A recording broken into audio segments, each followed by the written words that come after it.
my lovely wishes. It's Holly.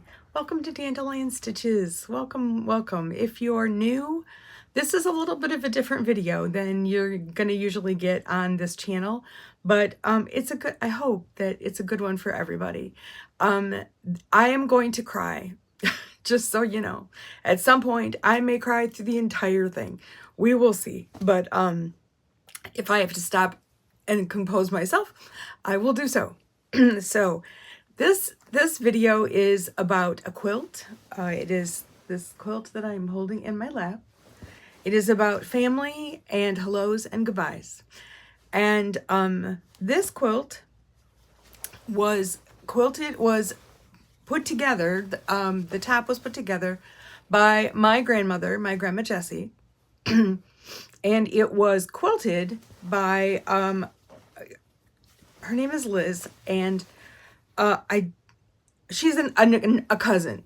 I'm not sure like how cousin she is, but anyway, it's about a cousin. She is a cousin. Well, we're going to start at the beginning of how this quilt became into my possession and how it is going to go back out into the world. So I want to show you a really quick little picture. Get it out of the... This is me and my cousin Lisa. I'm pretty sure you can tell which one is me. It's not the skinny one. Lisa is my second cousin. Her grandfather was my mother's oldest brother. And we spent some time together as children, but not a lot. They lived in Minnesota. We lived in Illinois, and we spent summers on different lakes. So while I certainly always knew of her, I mean, every now and then my mother would talk about her, but I really did not connect with her until I was an adult. And 4 years ago, maybe, Tom and I were driving to North Carolina to a wedding, and I just put on Facebook, it's the magic of North Carolina or whatever, because we were driving near the mountains and it was just beautiful. And like 2 minutes later, I get a message on Messenger from my cousin Lisa's sister, Deborah, who is quite a lot older. And again, as I knew of Deborah, but we were not. But we had been speaking on Facebook because she and Lisa were working on ancestries. So she right away popped back, "Where in North Carolina are you?" And so I told her, and she said, "When can we meet?" And I'm like, what? Because I knew that Lisa was in Florida and Deborah was, I didn't even know. But they were vacationing in North Carolina, and they were like within an hour of where I was. And so they drove to where we were in North Carolina, met us at the hotel we were staying in. And not that I don't want to diminish my relationship with Deborah, because she's lovely, but Lisa and I just clicked. It was like finding another sister. We just clicked. So from that point on, I only saw her summers. She would travel from Florida, and Deborah would be in Minnesota through the summers. And so they would travel up, and on their way, either there or back, they would stop and spend a couple days with me.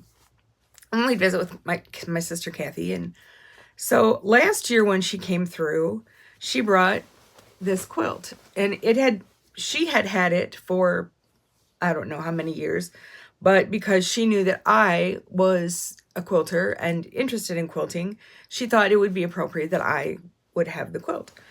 And it comes with this little pocket on the side, and it's got a little piece of Velcro. It's like a little surprise. And inside this little plastic bag is a note. And it says that this was pieced in 1930 and 40, finished in 2009.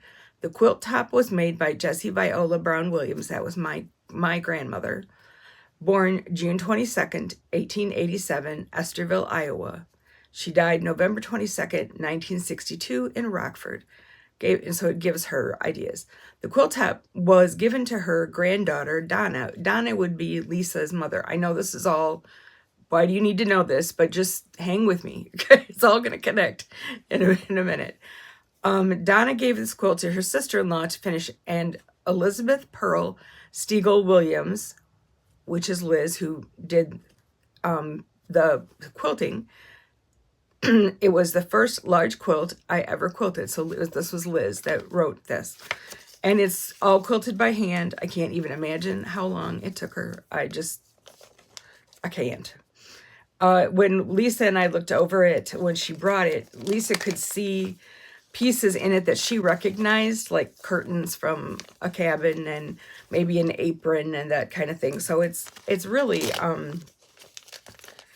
special. So she brought it to me, and I got an archival box, and I wrapped it all up, all careful in this archival box, and set it on my shelf, which seemed at the time to be me respecting it. Like, I wanted to be able to pass it on in some form. So I just kind of kept hanging on to it. Well, this year, Lisa, starting near the beginning of the year, has just not been well. And they went to the doctor, found different doctors. At first, could it be MS? It's not MS, yay, but still not getting better, getting weaker, getting more debilitating. And as it turns out, what Lisa has is a very rapidly progressing form of ALS, and she is dying. I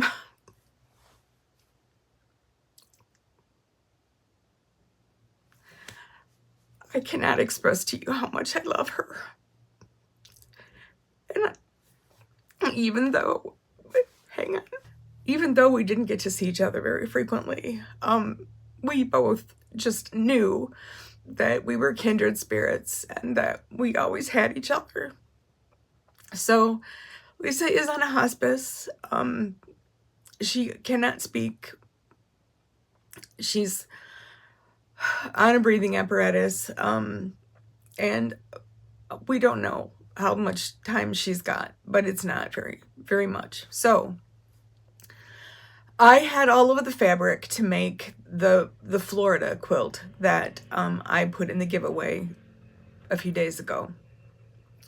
To make that quilt for Lisa for her birthday. Her birthday is in December. It's not very far from mine. And when I found out that she was dying, man, I just started thinking, okay, I got to get this quilt done. I want to get it to her. And there was like no way. There was no way.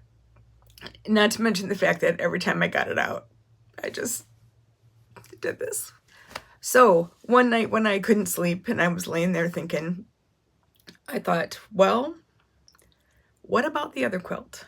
And what could I do to make that quilt be something special for Lisa? So I attached to the bottom the little block that I made yesterday, and I made it a pocket, and in the pocket I put that little picture of she and I, and on the back is the moon, because no matter where we are under the same moon. I'm really sorry, you guys. This is really hard. So I started thinking that I wanted her to have this back, and that I wanted her to be able to be embraced by the love of her ancestors and by my love. So I've been wearing it around me and using it to cuddle me so that it's got some of my energy in it.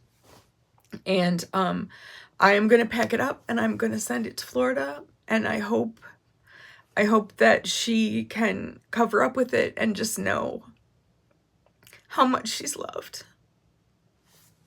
Break time. I'm sorry. I'm trying to think of bad-tempered people and people who don't use their blinkers and and all the things that just completely annoy me, so that I stop this. But I wanted to share this with you because, first of all, a lot of you have been emailing me and saying, gee, you're looking kind of not so good, or, you know, not in a mean way, but, you know, is everything okay? And no, everything is not okay. But it will be. I wanted you to be reminded of the power of a quilt. And just like Quilts of Valor and those quilts that go to comfort men and women who have seen war, I'm sending this quilt to my cousin, hopefully to comfort her in her last months of life. So, Lisa, if you're watching this, I'm sorry it's such a big mess. But it's coming your way soon, and you know how much I love you.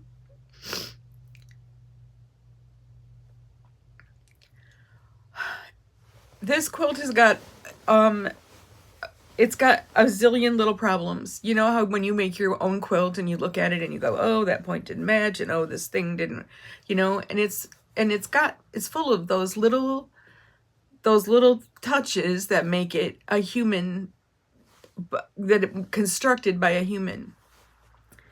And so I just want you to remember that every time you make a quilt, especially one that you're going to give to someone, but even just to keep for yourself, that those little pieces are just little bits of love all wrapped up in fabric. And maybe someday somebody will be covered in a quilt that you made and feel your love. So be well, be safe, and I will see you real soon. Bye-bye.